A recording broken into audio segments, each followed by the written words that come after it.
السلام علیکم ورحمۃ اللہ وبرکاتہ۔ امید ہے کہ آپ سب دوست بالکل خیر و عافیت سے ہوں گے۔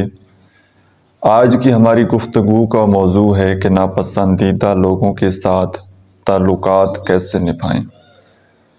یہ ویڈیو 2 پارٹ پر مشتمل ہے۔ پہلا سوال کسی دوست نے یہ پوچھا تھا کہ ایک انسان ہمیں پسند نہیں ہے، جس سے ہمیں نفرت ہے، جس کو ہم دیکھ نہیں سکتے، اور ہمیں کسی نہ کسی ایک ایسی جگہ پر جانا پڑتا ہے، آفس ورک کہہ لیں، کوئی جاب کہہ لیں، یا کوئی بھی ایسا ورک پلیس، یا کوئی ہمارا میوچل فرینڈ ہمیں انوائٹ کرتا ہے اور ہم دونوں کو اس جگہ پر پہنچنا پڑتا ہے، تو وہاں پر ہم کس طرح سے اس کے ساتھ بیہیو کریں۔ اور سیکنڈ پارٹ میں ہم یہ ڈسکس کریں گے کہ ایک انسان ہمیں ناپسند ہے، لائک وہ ہمارا پارٹنر ہو سکتا ہے، ہمارا کوئی دوست ہو سکتا ہے، ہمارا کولیگ ہو سکتا ہے، جس کو ہم پسند نہیں کرتے لیکن اس کے ساتھ رہنا بھی مجبوری ہے، تو پھر ایسے انسان کے ساتھ تعلق کیسے نبھائیں۔ سب سے پہلے سوال کے پہلے پارٹ کی طرف آ جاتے ہیں۔ دیکھیے، اگر آپ کو کوئی انسان ناپسند ہے یا کسی انسان سے آپ کو نفرت ہو چکی ہے، آپ اس کو نہیں دیکھ سکتے، اور ایک ایسا شخص ہے جو آپ دونوں کا دوست ہے، وہ کسی پارٹی میں، کسی ایونٹ میں آپ کو بلاتا ہے، اور اس انسان کو بھی بلاتا ہے جو کہ آپ کو ناپسند ہے، اور یہاں پر کچھ لوگ یہ کرتے ہیں کہ اول تو اس ایونٹ میں جاتے نہیں ہیں، اس ایونٹ کو اٹینڈ نہیں کرتے، اور وہاں سے اس محفل سے کنارہ کشی کرنے کی کوشش کرتے ہیں، اپنے اس انسان کو فیس نہیں کر پاتے۔ تو پہلی بات تو یہ ذہن میں رکھیں کہ جس طرح سے کسی نے آپ کو انوائٹ کیا ہے، جس طرح سے آپ کسی کے ہاں مہمان جا رہے ہیں، اس کو بھی کسی نے انوائٹ کیا ہے، وہ بھی کسی کا مہمان ہے۔ تو یہاں پر احساس کمتری کا شکار نہ ہوں، بلکہ یہ سمجھیں کہ میرا مخالف یا میرا ناپسندیدہ وہ انسان ہے، نہ کہ جس دوست نے ہمیں اس پارٹی یا ایونٹ میں انوائٹ کیا ہے وہ انسان ہے۔ تو کسی کے پیچھے آپ تعلق خراب نہ کریں۔ اور دوسری بات یہ ہے کہ جب بھی آپ کسی ایسے ایونٹ میں جائیں اور آپ کو پہلے سے پتہ ہو کہ وہاں پر اس طرح کے لوگ ہوں گے، اس طرح کی وہاں پر ڈسکشن ہوگی، تو پہلے تیاری کر کے جائیں۔ اگر آپ کو پتہ ہے کہ آپ کا دوست جو آپ کو انوائٹ کر رہا ہے وہ پالیٹکس میں اس کا زیادہ انٹرسٹ ہے، اور آپ کو پالیٹکس پسند نہیں ہے، تو آپ کو چاہیے کہ اس کی محفل میں جانے سے پہلے آپ کچھ نہ کچھ نیوز دیکھ لیں، یا بیسک نالج کم از کم آپ کے پاس ہونا چاہیے۔ اس کی وجہ یہ ہے کہ جب آپ کے پاس اپنے دوست کے انٹرسٹ کا نالج ہوگا، دوست کے انٹرسٹ کی بات ہوگی، تو وہ آپ کا دوست وہ آپ کو زیادہ ٹائم دے گا،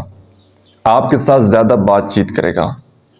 جس سے آپ کے اندر ایک کانفیڈنس بڑھ جائے گا، اور وہ بجائے کہ کسی اور کو ٹائم دے، وہ آپ کے ساتھ زیادہ ٹائم سپینڈ کرے گا، کیونکہ آپ وہ بولیں گے جو وہ سننا چاہتا ہے۔ یہ ایک چھوٹی سی ایگزامپل تھی۔ سیکنڈ چیز یہ ہے کہ آپ نے اپنی ڈریسنگ سینس کا خاص طور پر خیال رکھنا ہے۔ کسی بھی پارٹی میں جائیں تو اس پارٹی کو دیکھتے ہوئے کہ وہ کوئی میرج ایونٹ ہے، یا وہاں پر دوست احباب، یا پولیٹیکل یا کوئی ریلیجیس وہاں پر کوئی ایونٹ ہونا ہے، تو اس کنسپٹ کو مائنڈ میں رکھ کر آپ نے اپنی ڈریسنگ کرنی ہے، کیونکہ ڈریسنگ جتنی اچھی ہوگی، جتنی بہتر ہوگی، اتنا کانفیڈنس ہمارا بڑھتا ہے، اتنے ہم اپنے آپ کو زیادہ کانفیڈنٹ فیل کرتے ہیں۔ تو ڈریسنگ سینس کا آپ نے خاص طور پر خیال رکھنا ہے۔ اور تیسری چیز جس وجہ سے لوگ بہت زیادہ پریشان ہوتے ہیں کہ فلاں انسان میرے بارے میں کیا سوچے گا، تو یہ بات بھی اپنے ذہن میں رکھیے گا کہ وہ انسان آپ کے بارے میں کیا سوچے گا، جو مرضی سوچتا رہے، آپ اس کی سوچ پر کنٹرول نہیں کر سکتے۔ لوگ آپ کے بارے میں کیا سوچتے ہیں، لوگوں کی مرضی، لوگوں کے پاس ٹائم ہے، اور آج کے ٹائم میں بھی اگر لوگ آپ کے بارے میں سوچتے ہیں تو یہ بڑی آپ کے لیے تو ایک خوش ہونے والی بات ہے کہ آج کے ٹائم میں نفسا نفسی کے دور میں کسی انسان کے پاس اپنے لیے ٹائم نہیں ہوتا، اور اگر وہ اپنے ٹائم میں سے وقت نکال کر وہ آپ کے لیے سوچ رہا ہے تو اس کا مطلب ہے آپ میں کچھ خاص ہے۔ تو یہ بات قبول کر لیجئے کہ جو انسان جو مرضی آپ کے بارے میں سوچتا رہے وہ اس کی سوچ ہے،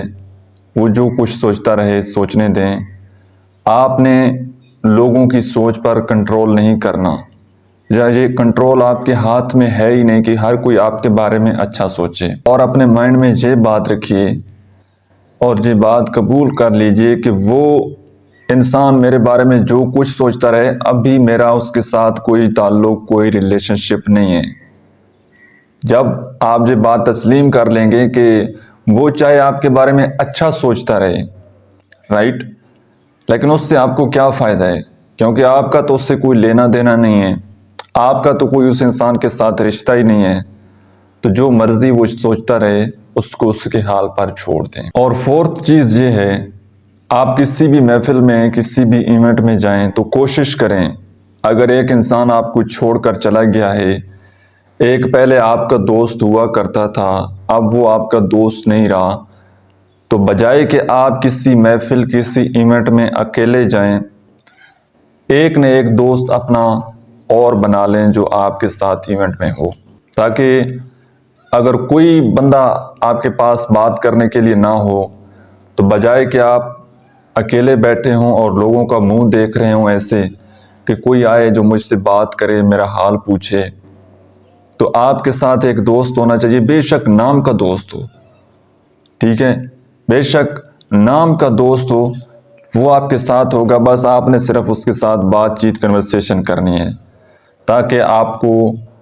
اکیلا پن محسوس نہ ہو۔ تو یہ تو چند پوائنٹ وہ تھے کہ جو کہ ناپسندیدہ انسان کے ساتھ کسی ایک محفل میں جانا پڑے تو آپ نے ان رول کو فالو کرنا ہے۔ اب اس ویڈیو کے دوسرے پارٹ کی طرف آتے ہیں کہ ایک انسان آپ کو ناپسند ہے، آپ کا پارٹنر ہے، آپ کا کوئی دوست ہے، آپ کا کولیگ ہے، اور اس کے ساتھ آپ تعلق توڑ بھی نہیں سکتے، اس سے علیحدہ بھی نہیں ہو سکتے، رہنا بھی اسی کے ساتھ ہی ہے، تو کس طرح سے مینج کیا جائے؟ دیکھیں، سب سے پہلے جو لوگ آپ کو پسند نہیں ہیں، یا جن لوگوں نے کچھ ایسی حرکتیں کی ہیں، کچھ ایسے کام کیے ہیں، کوئی اتنے کم ظرف ہیں، احسان فراموش ہیں، جن کے لیے آپ نے بہت زیادہ قربانیاں دی تھیں، اور انہوں نے آپ کو اچھائی کا بدلہ برائی کی صورت میں دیا ہے، تو آپ ان لوگوں کو خاص سے عام کر سکتے ہیں، ان لوگوں کو امپورٹنس دینا چھوڑ دیں، ان لوگوں کو وقت دینا چھوڑ دیں، ان لوگوں کے ساتھ زیادہ ٹائم سپینڈ کرنا چھوڑ دیں، تھوڑا سپیس اختیار کر لیں، دور ہو جائیں ایسے لوگوں سے۔ جب آپ کو پتہ لگ گیا ہے کہ فلاں انسان میرے ساتھ مخلص نہیں ہے، میرے ساتھ وفادار نہیں ہے، تو بجائے کہ آپ اسی کے ساتھ چمٹے رہیں، تو آپ کوشش کریں اس سے علیحدہ ہو جائیں، اور اس بات کو قبول کر لیں کہ یہ انسان، یہ کبھی چینج نہیں ہونے والا، اس کی فطرت کبھی چینج نہیں ہونے والی، لہٰذا یہ جیسا ہے اس کو میں نے اسی حالات میں قبول کرنا ہے۔ یہ بات دل سے تسلیم کر لیں کہ میں نے کسی کو چینج نہیں کرنا، اور نہ اس نے چینج ہونا ہے، میں نے بس صرف اس کو قبول کرنا ہے۔ اور جس دن آپ نے اس کو قبول کر لیا اور اس کو بدلنے کی خواہش اپنے دل سے نکال دی، اور تھوڑا اس سے سپیس اختیار کر لیا، تھوڑے دور ہو جائیں گے، تو آپ کو مینٹلی سکون مل جائے گا۔ یاد رکھیے گا، ہمیں تب تک تکلیف ہوتی ہے جب تک ہمارے دل میں یہ خواہش ہوتی ہے کہ فلاں انسان چینج ہو جائے گا، یا جس کو میں اتنی محبت دے رہا ہوں، اتنا وقت دے رہا ہوں، اتنی اس کے لیے قربانیاں دے رہا ہوں، تو وہ بھی میرے لیے کچھ کرے گا، وہ بھی میرے سے محبت کرے گا، وہ بھی ریٹرن میں میرے لیے کچھ قربانی، کچھ احساس میرا کرے گا۔ یہ جو ایک ایکسپیکٹیشن ہم پال لیتے ہیں، کسی انسان سے ہم کوئی امید وابستہ کر لیتے ہیں، تو جب وہ سامنے والا انسان ہماری امید پر پورا نہیں اترتا تو ہمیں تکلیف ہوتی ہے۔ اس لیے آپ نے کسی سے کوئی امید نہیں رکھنی، جو جیسا ہے اس کو ویسے رہنا دینا ہے، اور اپنے آپ کے ساتھ وقت گزارنا ہے، خود کو ٹائم دینا ہے، اپنی پرسنل گرومنگ کے اوپر ورک کرنا ہے۔ تو انشاءاللہ جس دن آپ نے خود کے ساتھ ٹائم سپینڈ کرنا شروع کر دیا، خود کے ساتھ انجوائے کرنا شروع کر دیا، اور لوگوں کی آپ کو پرواہ نہ ہوئی، تو آپ کی زندگی میں خوشیاں آ جائیں گی، آپ کی زندگی میں سکون آ جائے گا۔ لیکن جب تک آپ کی خوشی، آپ کا سکون کسی انسان کے اوپر ڈیپینڈ ہوگا تو کبھی بھی آپ کو سکون نہیں ملے گا۔ امید کرتا ہوں کہ آج کی ویڈیو سے آپ نے کچھ نہ کچھ ضرور سیکھا ہوگا۔ ویڈیو آپ کو کیسی لگی ہے کمنٹ سیکشن میں اپنا فیڈ بیک ضرور دیجیے گا۔ اللہ حافظ۔